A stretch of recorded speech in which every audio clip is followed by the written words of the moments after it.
Hello, welcome to Superbailles Sews. My name's Sarah. Thank you for tuning in today. This is my first ever vlog, so please bear with me. I've been thinking of setting up a vlog for a while, but I've just always worried that no one would watch it, which they might not.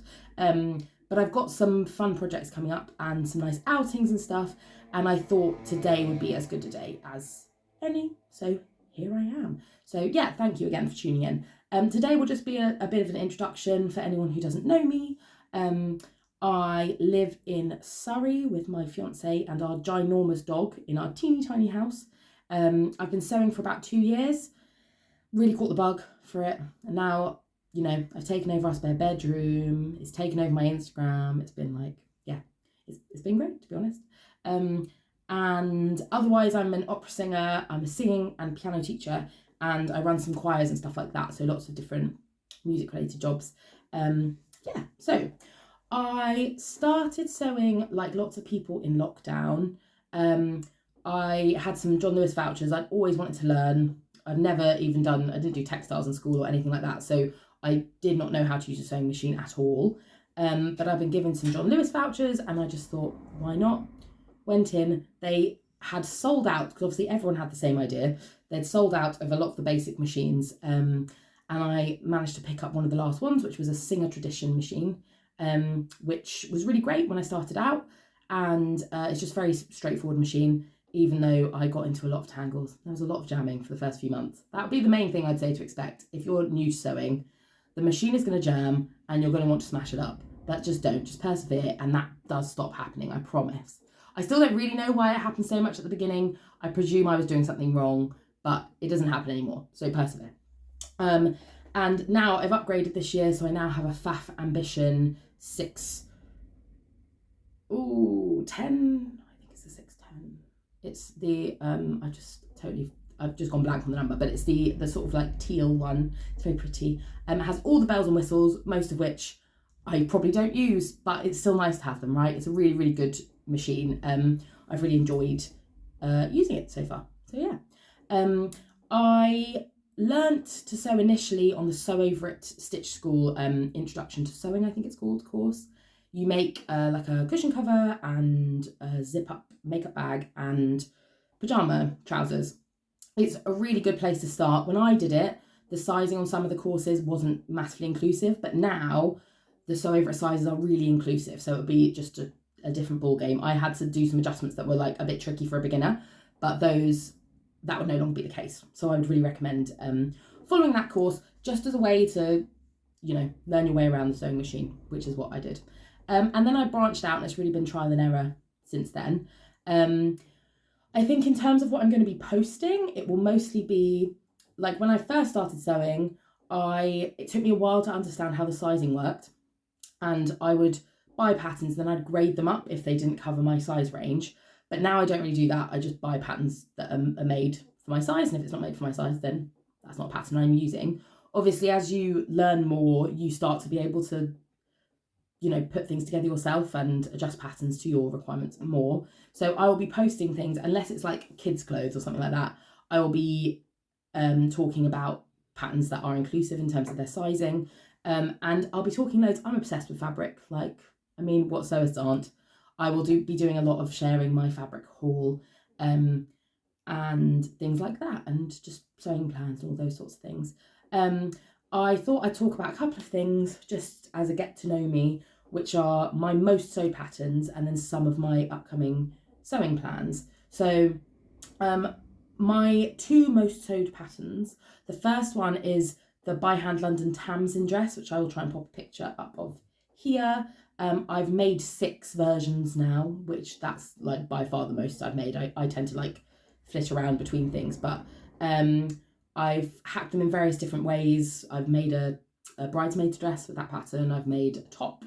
I've made the full pattern. The things I really like about it are it has some really interesting design features. So it's got a nice square neck with the facing is on the outside. When I did the bridesmaid's dress, I flipped that the other way, had it on the inside. But that's just a really nice little design feature. It has tucks in the sleeves and in the skirt. And you have the option of front waist ties or back waist ties. It's got like a loose fit bodice. but the waist ties obviously bring it in. So fitting wise, it's really, really easy. But also I find it a very useful base pattern. For the bridesmaid's dress, for example, I didn't want to do the tucks because I just thought in satin that would look messy. But if you just cut out the sleeves as in the pattern, and then you just ignore everything for the tucks, so you just keep it longer, and then you elasticate the cuffs, or you can make little cuffs with a button or something if you wanted.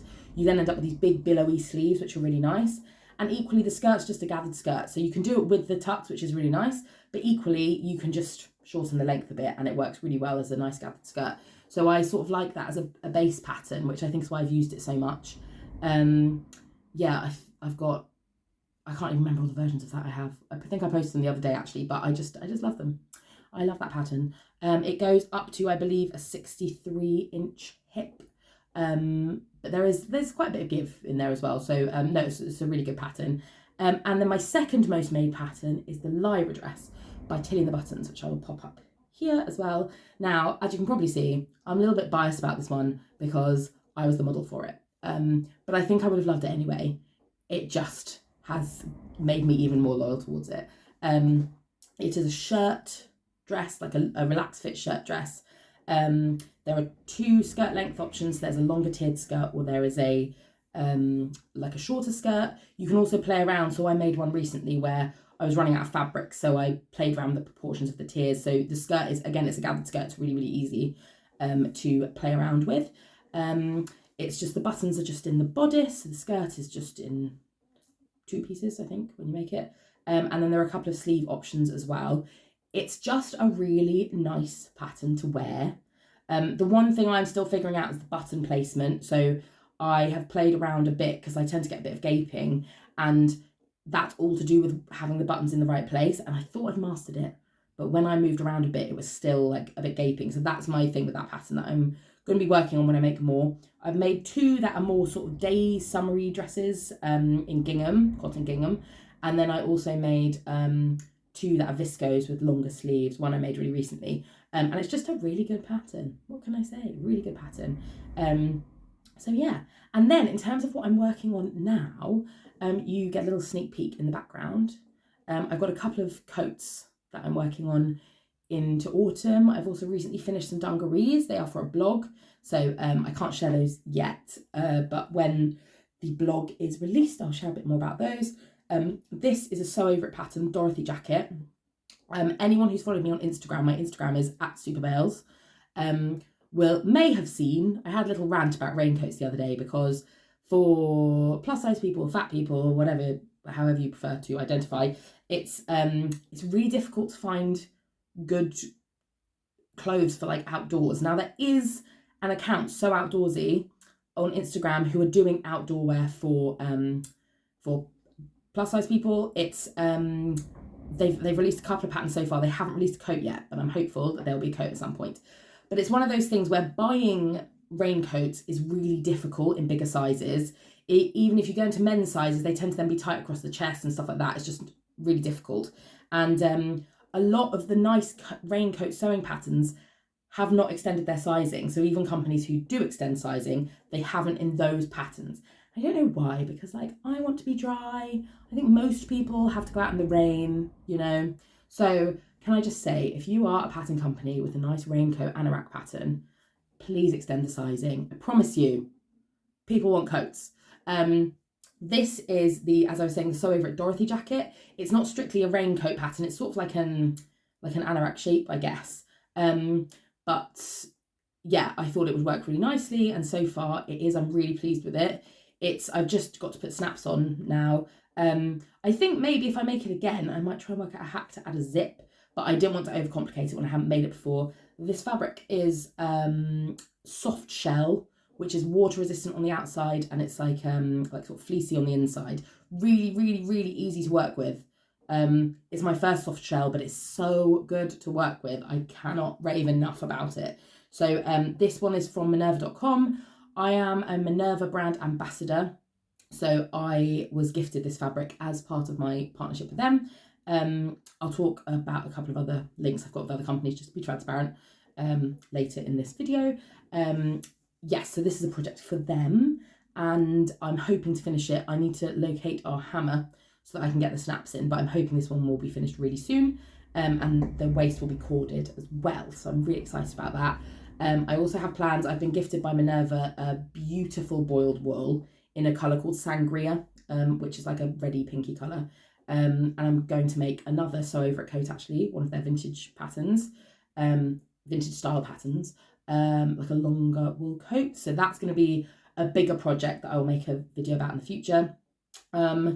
And my biggest project, which is long term, is that I'm getting married next year, in October next year, and I'm buying my main dress. So I'm going shopping actually this next week coming, which is sort of mid-October. But I'm going to make a party dress just because I wanted a little less pressure. And I'll make a sort of beginning inspo pattern video on that soon. I'm basically just trying to learn lots of different skills at the moment that will help with that.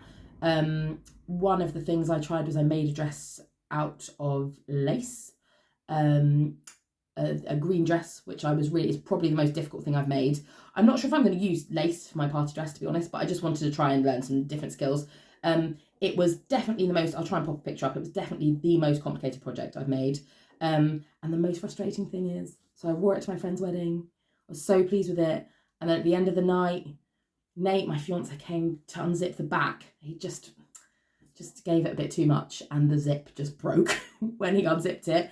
And it was so fiddly getting the zip in that I just can't face unpicking it all. I just can't face unpicking it all. So it's sitting there with a zip that doesn't work. So it was one of my proudest makes, but must install a better zip next time. That's my main lesson from that. So seeing some progress on some wedding dress ideas and stuff like that will be something I will be sharing along the way. And I've got the Minerva brand ambassador thing. I'm on a blog team for Jenny Stitches, which is the sweetest, most lovely little fabric shop run by Jenny in Barrow, which is sort of near the Lake District. I went to visit it earlier in the year, and it's just the loveliest little shop. She has such a great selection of fabrics, and the prices are unbelievable. Really, really good prices, and she's just a really, really good egg. And her blogger team, all the other bloggers, are really nice. Support small business. It's great to support small business. She is a really, really good small business. I will eventually do other videos about some of my other favourite small businesses. And then, as you've already seen, I was on the cover of some of the Tilly and the Buttons patterns when they extended their sizes. So Lyra, I've already showed you. I also am on the Billy pattern. I'm actually wearing a Billy today. This is one I've made recently. The fabric from this was from Jenny Stitches, but I bought it myself. And I also, what else did I do? Oh, Hobbycraft. Hobbycraft have something called made to measure patterns, where you put in loads of measurements and then they send you your pattern already adjusted, so you don't have to make any adjustments. And I was in the campaign for that as well. So those are the brands that I already have links with. And I mean, I think they're all really good brands as well. So I'm not linking myself with brands that I don't think are really good, but I just think it's good to be transparent about that. My next video will be about the knitting and stitching show, which I'm going to on Sunday. Today is Friday. I'm really excited about. So I think it's going to be the biggest one since COVID, really. So that's going to be great. And thank you so much for joining me for my first video. Please like and subscribe if you like sewing videos. I will try and make the content fun. Let me know if there's anything you want to see, and maybe anything you don't want to see. I don't know.